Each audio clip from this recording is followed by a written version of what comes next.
when you're not the captain, then you don't speak. ये match के बाद मेरा करियर खत्म किया गया। रिपोर्ट जो बोल रहे हैं बिल्कुल थर्ड क्लास स्टेटमेंट है। हम लोग चैंपियन होने वाले। 13 मार्च 1996 को भारत श्रीलंका के बीच खेला गया वर्ल्ड कप सेमीफाइनल का वो मैच जो आज तक कभी पूरा न हो सका। वो दिन भारतीय क्रिकेट के लिए बेहद खास हो सकता था, लेकिन मैदान में दूसरी टीम हमसे ज्यादा बेहतर साबित हुई। वो हार खेल का हिस्सा थी, लेकिन जिस तरह से नतीजा आया वो खेल का हिस्सा नहीं था, वो सिर्फ शर्मनाक घटना थी। खेल प्रेमियों के यही जज्बात जब मैदान पर उतरते हैं तो अक्सर स्टेडियमों का माहौल शानदार और रोमांचक हो जाता है, लेकिन कभी कभी इसका भद्दा स्वरूप भी दिखता है जो सिर्फ देश की टीम को शर्मसार नहीं करता बल्कि पूरे समाज के लिए कलंक साबित होता है और कभी न मिट पाने वाला दाग बन जाता है। ऐसा ही एक दाग आज से 30 साल पहले लगा था भारतीय क्रिकेट की पहचान और इसके सबसे मशहूर मैदान पर, जो आज भी मिटाना मुश्किल है। चलिए शुरू से शुरू करते हैं। बात है 1996 के क्रिकेट वर्ल्ड कप की। मौका था सेमीफाइनल का और आमने सामने थे भारत और श्रीलंका। जगह थी कोलकाता का ऐतिहासिक ईडन गार्डन स्टेडियम। 1 लाख की दर्शक क्षमता वाला यह स्टेडियम कई ऐतिहासिक मौकों का गवाह बना था और इसके हिस्से में एक और ऐतिहासिक पल आने वाला था। भारतीय टीम मजबूत दावेदार थी अपनी सरजमी पर वर्ल्ड कप जीतने का। उसके पास सुनहरा मौका था। एक बार पहले भी हम वर्ल्ड कप जीत चुके थे और क्वार्टर फाइनल में पाकिस्तान को पेलकर इस मैच में पहुंचे थे, लेकिन सामने मौजूद श्रीलंकाई टीम ने इस वर्ल्ड कप में ओडीआई क्रिकेट को पूरी तरह से बदल कर रख दिया था। सिर्फ 20-25 साल पुरानी इस टीम ने क्रांतिकारी बदलाव कर दिए थे। इस कारण खतरा तो था। भारतीय टीम ग्रुप स्टेज में श्रीलंकाई क्रांति की आग में एक बार जल चुकी थी, इसलिए इस बार जरूरत थी एहतियात बरतने की और कप्तान अजरुद्दीन ने यही किया। टॉस जीतकर पहले गेंदबाजी का फैसला किया और पहले ही ओवर में वो कमाल भी हो गया जिसकी उम्मीद किसी को न थी। अब तक वर्ल्ड कप में भारत समेत कई टीमों को तबाह कर चुके रोमेश कालुवितरणा और सनत जयसूर्य सिर्फ 4 गेंदों के अंदर पवेलियन लौट गए। पहले ही ओवर में हावी हो गया था। दूसरी तरफ से असंका गुरुसिन्हा भी सिर्फ 1 रन बनाकर आउट हो गए, लेकिन इसके बाद जो हुआ उसने भारत को बुरी तरह तोड़ दिया। इस वर्ल्ड कप में श्रीलंका के सबसे बड़े हीरो अरविंदर डिसिल्वा ने भारतीय गेंदबाजों की जमकर तुड़ाई की और चौकों की बरसात कर दी।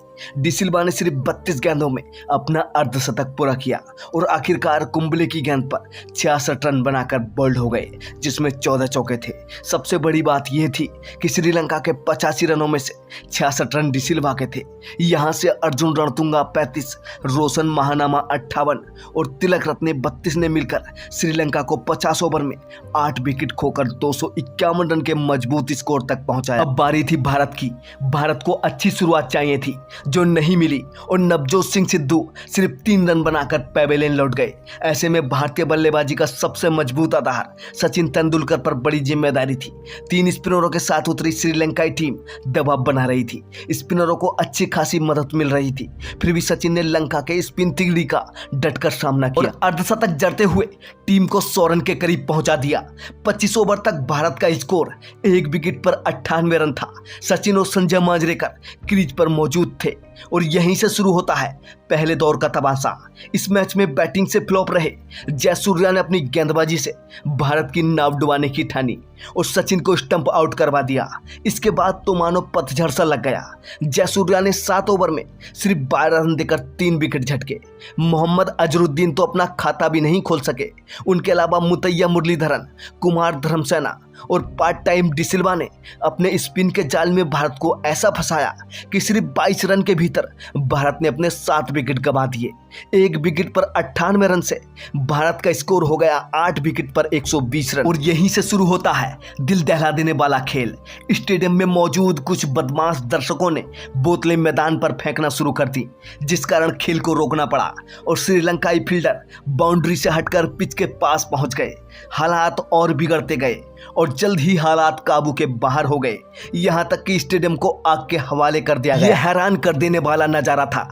खिलाड़ियों और अन्य दर्शकों में दहशत पैदा करने वाला नजारा था।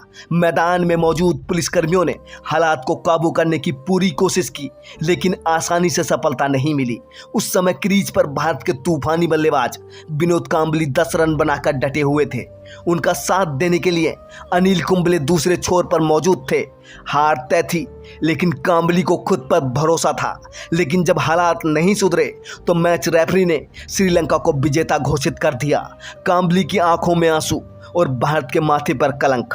अपने प्रदर्शन के दम पर श्रीलंका मैच जीतने का हकदार था ही, लेकिन इस हरकत के बाद शिकायत करने का किसी को कोई हक नहीं था और न ही किसी ने शिकायत की।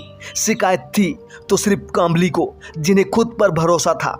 मैच इस तरह से गंवाने का काम्बली पर बुरा असर हुआ और वो मैदान से बाहर जाते वक्त बुरी तरह रोने लगे।